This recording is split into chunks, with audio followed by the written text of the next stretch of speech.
is the 77 WABC minicast. Some other dads that probably won't see their kids again, well, that's happening in Chicago because over this weekend alone, 40 people were shot in Chicago, which you say, all right, Joe, lather, rinse, and repeat. This happens in Chicago every weekend, especially during the summer.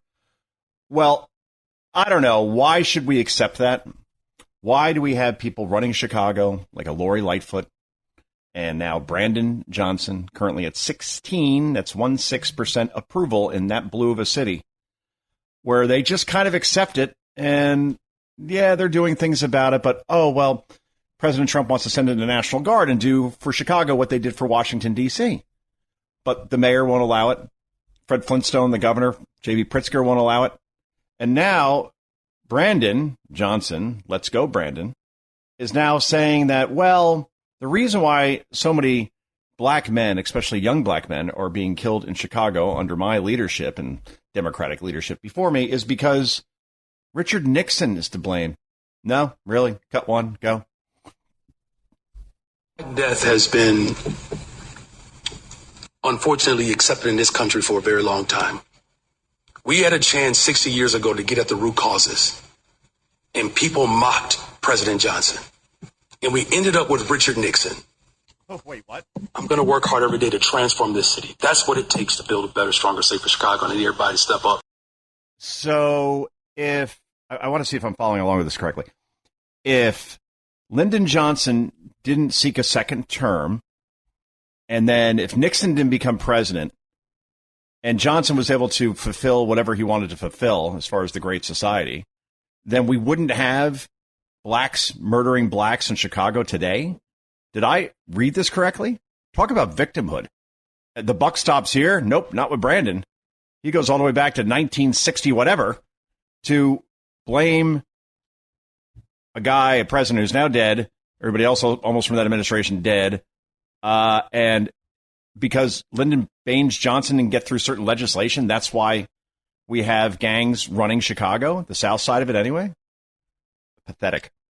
And again, I don't know how over and over again these cities just continue to vote in utterly incompetent people to make things only worse than the really, really bad spot they've been in before. In Los Angeles, you had a chance. Spencer Pratt would have cleaned up that city. And now instead it's Nithian Raman through the miracle of mail-in votes, which are still coming in today, by the way. Let's see. We are now 20 days since that election, and we still don't have a final tally. So it'll either be her, the socialist, Rahman, or it'll be Karen Bass, who, again, is doing nothing to make Los Angeles better, only worse. We see Minneapolis. Jacob Fry runs that city. Katie Wilson, socialist in Seattle. Zohran Mamdani, socialist, New York. Washington, D.C., a socialist will be elected there as well. And like I've been talking about, like I've been writing about, we are now a country of two Americas, basically. The blue cities will be taken over by socialists. The deep blue ones, absolutely. Just go down the line. It does not matter. That's where all the money is, all the organization, all the energy in what has become an insane Democrat Party. They'll take the cities, they'll lose the rest of the country. That's the way that's going to go. I know it's depressing, but you tell me how that's going to reverse itself. I saw a poll today, really remarkable, NBC News poll. 78% of Americans believe that achieving the American dream is out of their reach. In 1986, that number was only 45%. So majority in 1986 believed that, yeah, we can achieve the American dream as a family or just as an individual. And then that number is now dropped to 78% saying, no, we don't think so. So an increase of 33 points. Nearly 8 in 10 people believe that they cannot achieve the American dream. So what are they going to do? Especially young people. They will blame the system instead of themselves. That's it. Oh, I'm a victim of this horrible, corrupt country. The system is keeping me down. Oh, BS. You work for anything in this country, you put your mind to it, just like Marty McFly told George McFly and vice versa and Back to the Future. You put your mind to it, you can accomplish anything. And I believe that is true. And you see the success stories. Look at Ben Carson, for example. this kid tried to knife somebody, right? When he was, or this guy, when he was 13 years old. And at that point, somehow figured it out, despite having a mother who was illiterate. Didn't come from a great family, certainly not a well-educated family. And then the guy becomes one of the greatest doctors of all time. Could literally separate conjoining twins. I mean, that no one had ever done that before. So, yeah, you work hard. You could pull yourself out of wherever you need to. Look at J.D. Vance, which is a great example, growing up in the home that he did.